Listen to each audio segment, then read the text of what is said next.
महाराज अभिमान इतनो बढ़ गया, दिया हुआ नाम है श्री गोविंद।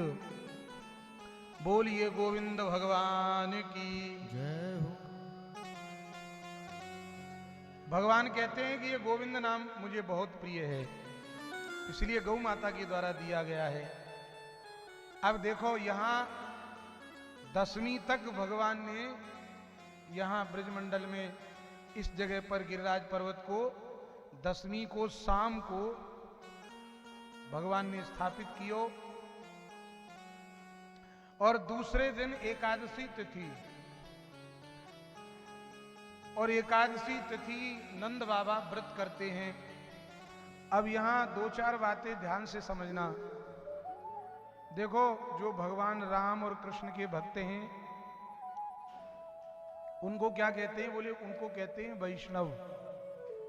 राम के और कृष्ण के भक्त हैं उनको क्या बोलते हैं? वैष्णव। ये वैष्णव कोई जाति नहीं होती है, सब वैष्णव हैं। जो भगवान राम और कृष्ण का भक्त है वो वैष्णव है, चाहे वो ब्राह्मण हो, चाहे वो ठाकुर हो, चाहे वो बनिया हो, चाहे वो शूद्र हो, कोई भी हो। जो भगवान का है, जो भगवान की भक्ति करता है वह वैष्णव है। और भैया हमारे यहां वैष्णव की 3 पहचान बताई हैं। पहचान को मतलब यदि 3 चिन्ह उसके पास में हैं तो वो वैष्णव है, और यदि 3 में से 1 हो तो भी वैष्णव है। पर यदि जिसके पास में तीनों में से एक भी चीज नहीं है, समझ लेना वो वैष्णव नहीं है। 3 निष्ठा, 3 चिन्ह, 3 प्रतीक वैष्णव के पास में 3 चीजों में तीनों हो तो बहुत अच्छी बात है।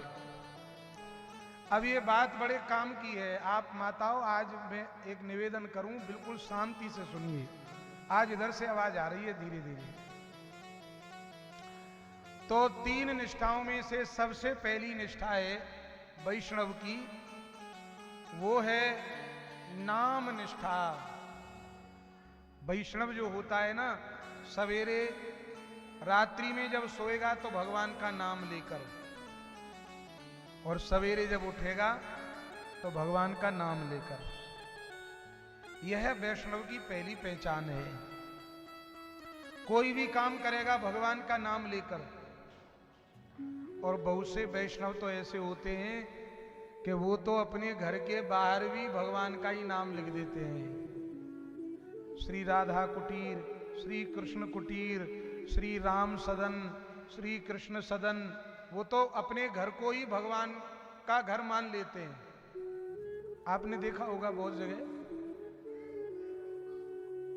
तो भगवान के नाम में जिनकी इतनी निष्ठा है कि अपने घर के दरवाजे पर ही वो भगवान का नाम लिख देते हैं।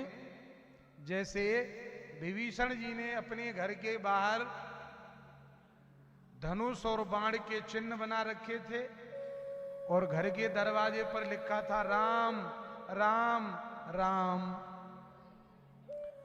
हनुमान जी ने जब लंका में जाकर देखा, पूरी रात भर हनुमान जी लंका में घूमे, किसी के दरवाजे पर ना तो धनुष बाण के चिन्ह बने थे और किसी के दरवाजे पर ना भगवान का नाम लिखा था। सवेरे सवेरे 4 बजे का समय था, और हनुमान जी ने जैसे ही विभीषण जी के घर को देखा तो हनुमान जी ने सोचा, रे भैया, ये लंका तो राक्षसों की नगरी है। लंका निश्चर निकर निवासा, यहाँ कहाँ सज्जन करवासा।